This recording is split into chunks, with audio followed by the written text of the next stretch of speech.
For the sign of Aries, hello and welcome to my channel. So, Aries, in the recent past, we have religious factors.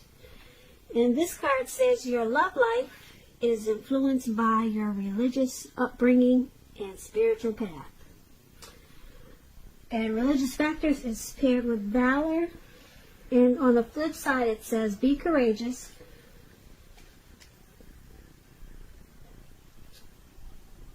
The unmistakable touch of grace will follow us wherever we go.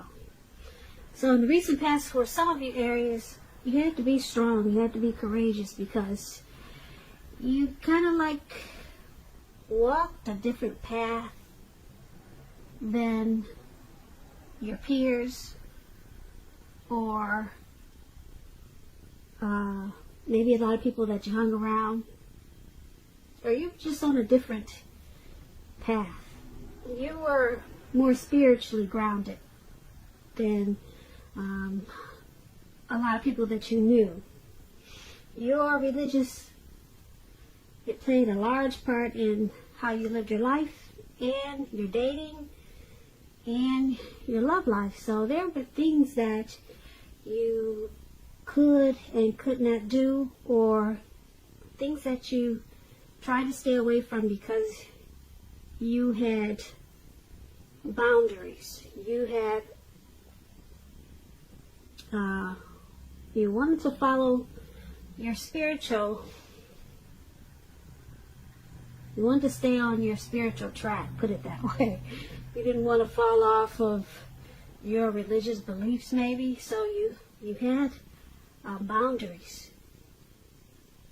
So with this, you needed to be really strong and courageous. That's what valor is all about.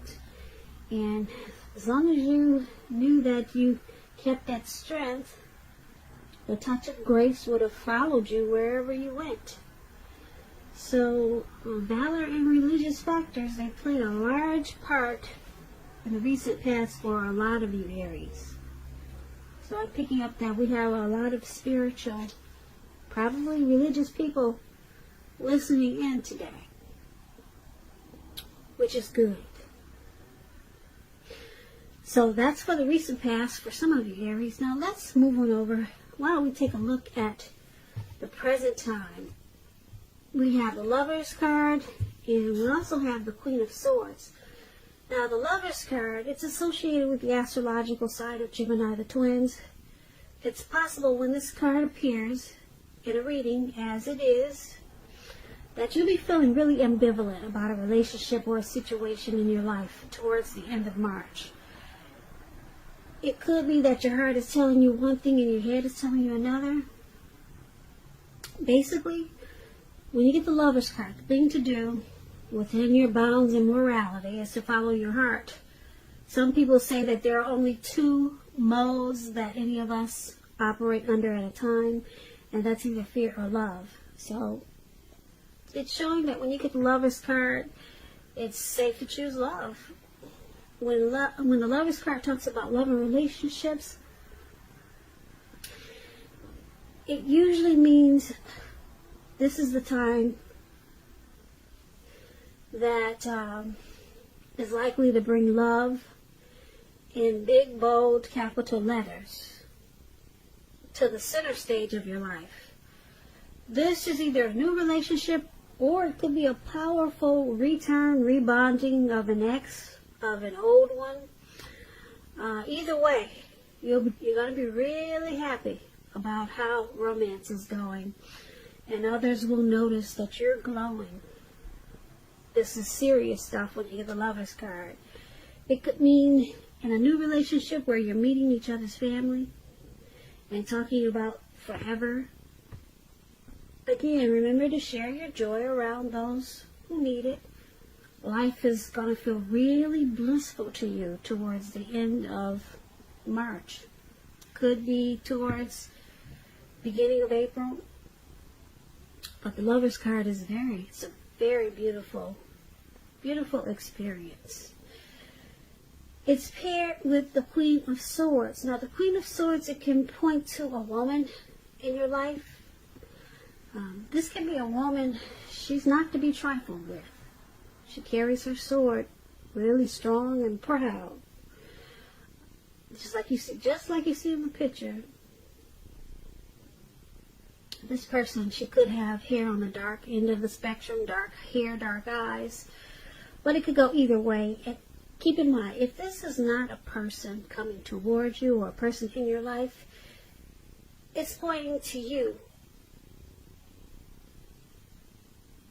having a need to be forceful and honest in some situation just to get your needs met. You probably will be feeling like you need to put your foot down. The Queen of Swords, it indicates that your instincts are going to be serving you really well, really well. You already know what it is that you already know what it is that you need. So you're just going to have to go after it. Like I said, this Queen of Swords, it's about a very forceful energy. And a lot of people will find you abrasive if this is you. Now, when the Queen of Swords talks about love and relationships, when it comes to love, the only caution is to beware of the impulse to be too forceful. You probably heard the saying that you get more bees with honey than you will with vinegar. Well, there is some truth to this. Also, you can look at the Queen of Swords as maybe a mother or a mother-like figure that wants to interfere in your relationship, whether she means to or not. So you might have to figure out where your boundaries lie with this person and let her know. So that's another example of the Queen of Swords. So Aries, for your present time, lovers and Queen of Swords,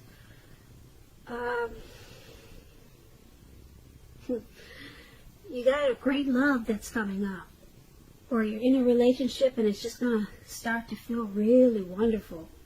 If you're already in one, it's going to feel like a coming together, a union, a partnership, a deep love, the strength of two, or you're going to start to fall in love. Or if you know this love thing never happens for you, you're going to find that you're going to have some type of good opportunity coming toward you by the end of the month in April. The Lovers card is really big, really big. But you're going to have someone that's trying to stop this. Somebody just don't want to see it happen for you. This good opportunity or this falling in love situation. Somebody is going to try to interfere. Somebody doesn't want to see you happy. So you got to look out for that and be careful about who you let into your world. Don't tell people everything, because everyone may not be as happy for you as you are. So just take that as a warning, this Queen of Swords. So that's for your present time. Now let's take a look at the person you're dealing with, how they see you. They see you as a Seven of Swords, and they also see you as a Four of Swords. Seven of Swords. You all probably know about this card. A lot of people call it the Stalker's card. It can point to someone who's behaving with less than ethical intentions. It can mean prying into someone's life where you don't belong.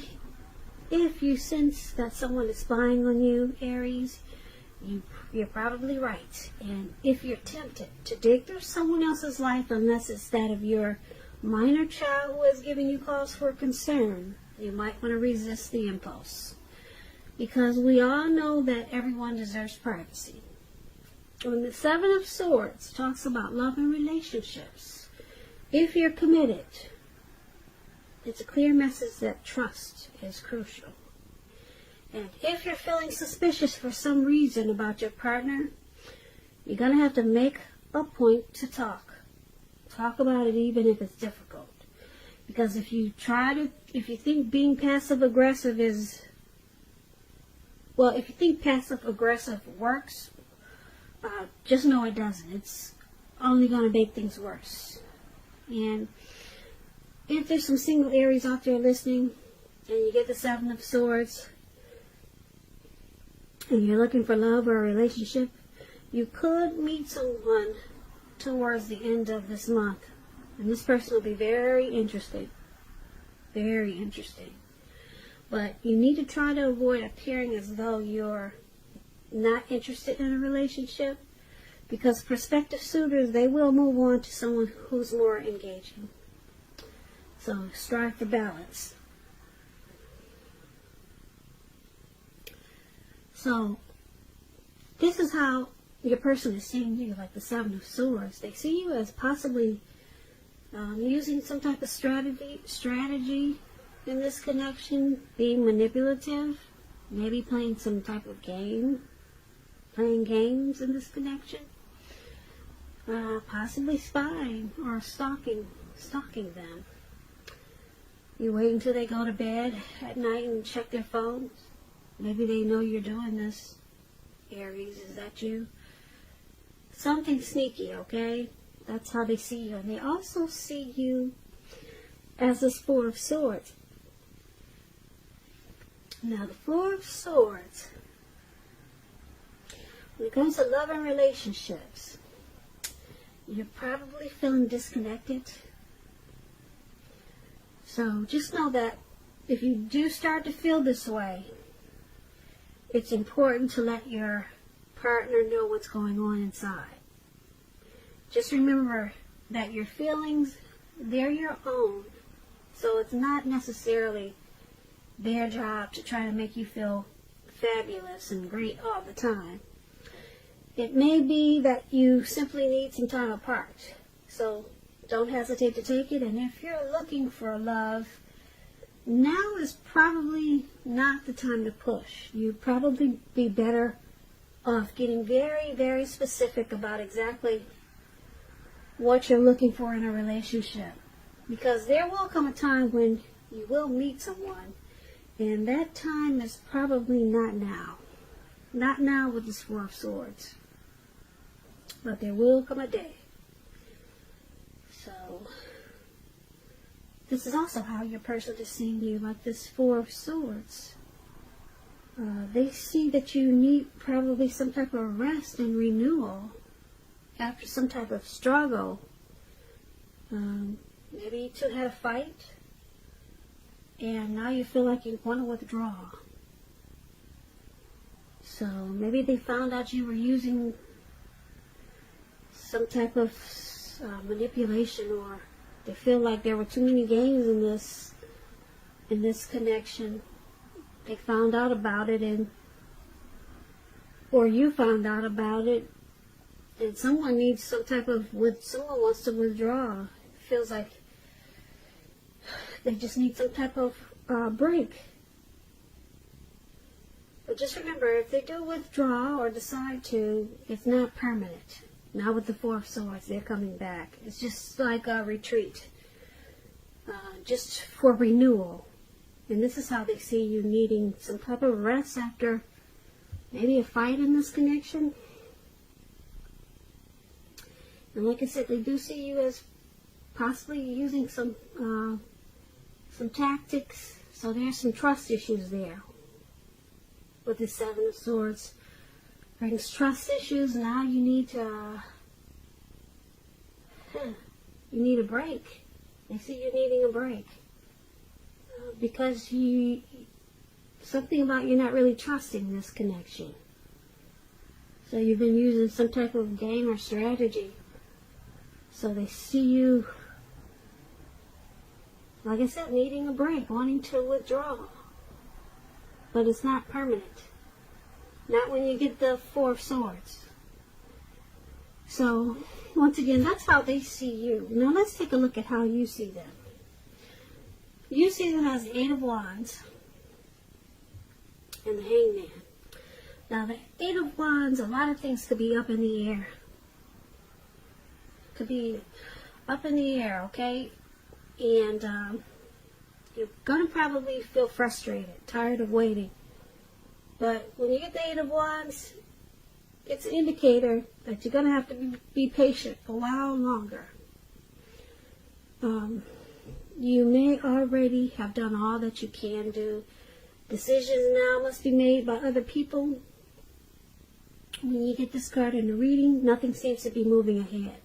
So don't try to force things. Don't try to force anything. It's likely to backfire on you if you try to force. So just know that sometimes our actions, they're all in the wrist.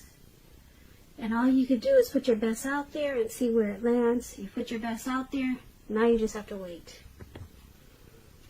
Okay, so when the Eight of Wands talks about love and relationships, you're probably feeling ready for a commitment that doesn't seem to be coming in. Again, you cannot push someone before they're ready. You cannot get your needs met by force. So try to distract yourself if necessary, and your person, your lover, they may be back to you before you know it, offering you the love you've been hoping for on a silver platter. So this is how you see your person.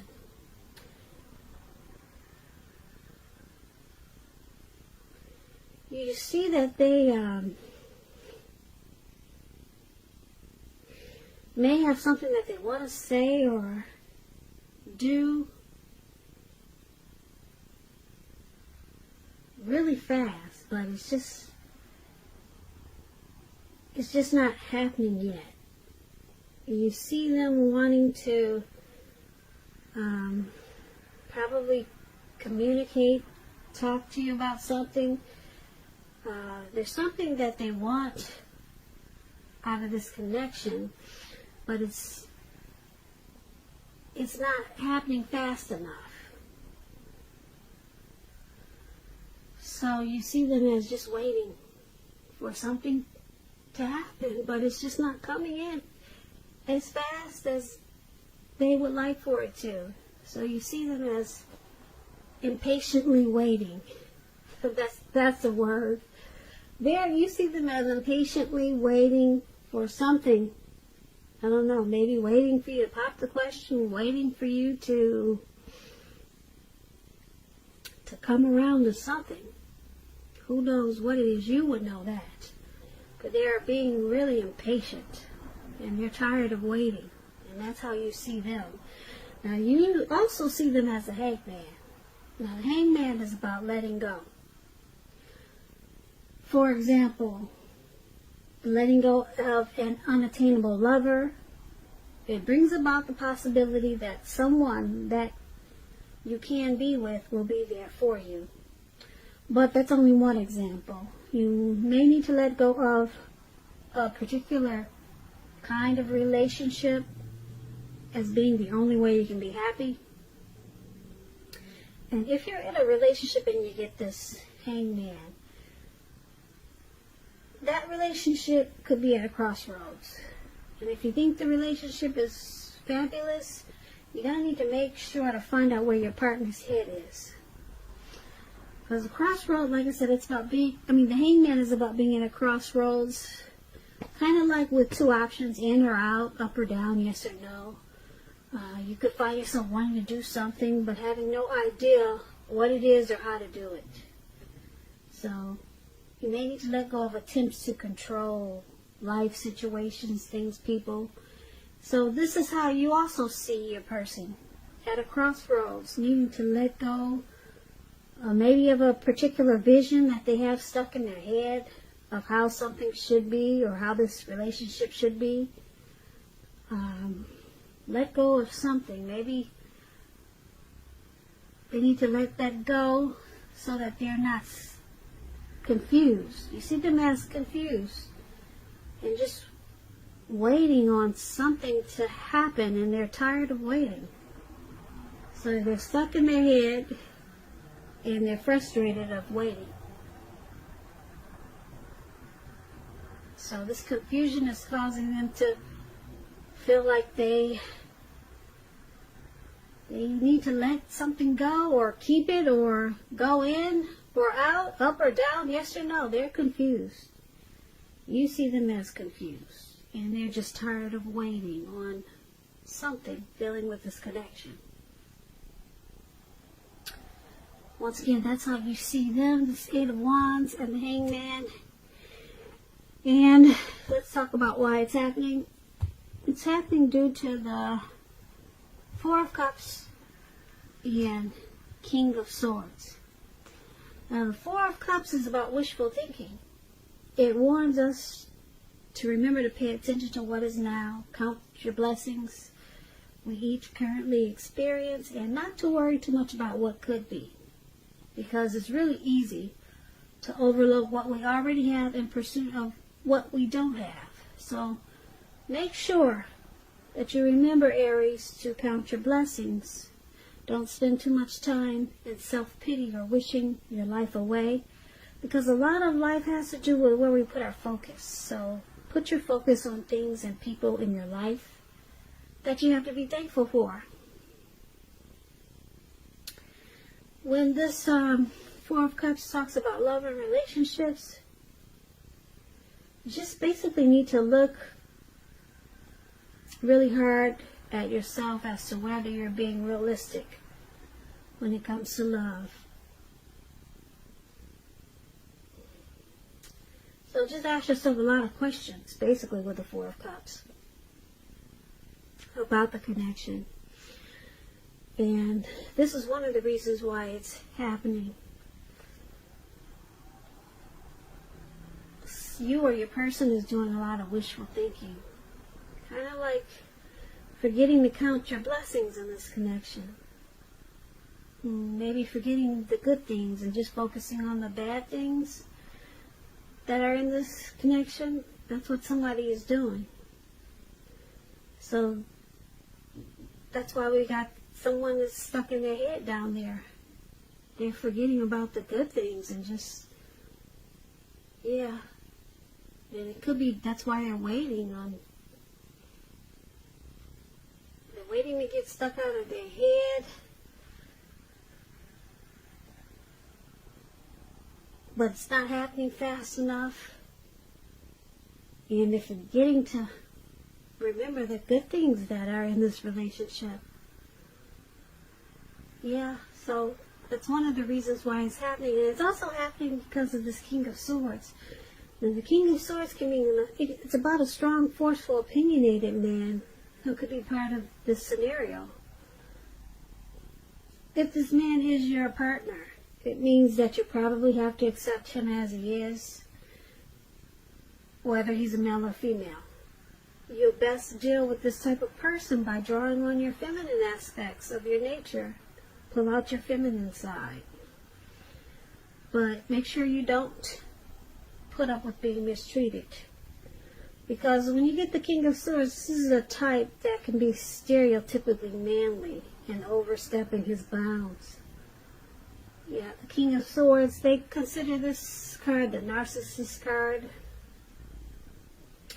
They usually use their head over their heart. They're very forceful type of people.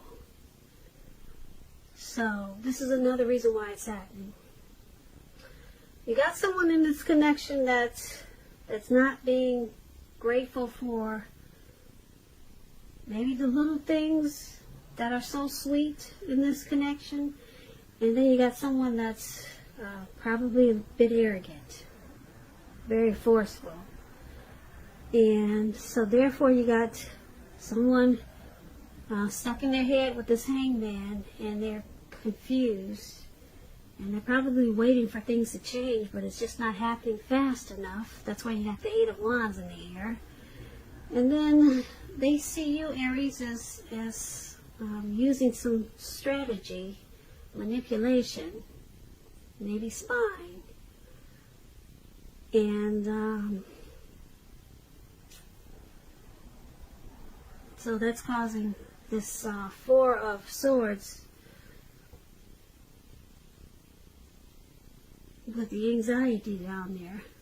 Some anxiety. Or needing some rest after some type of struggle. So there's a lot of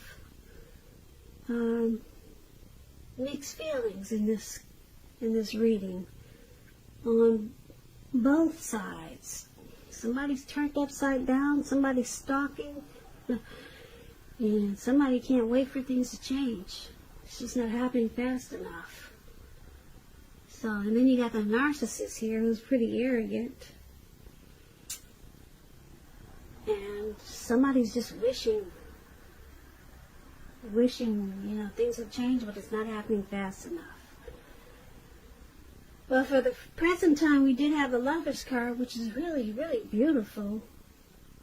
There's a lot of love either coming in, or this connection could turn around with this Lover's card.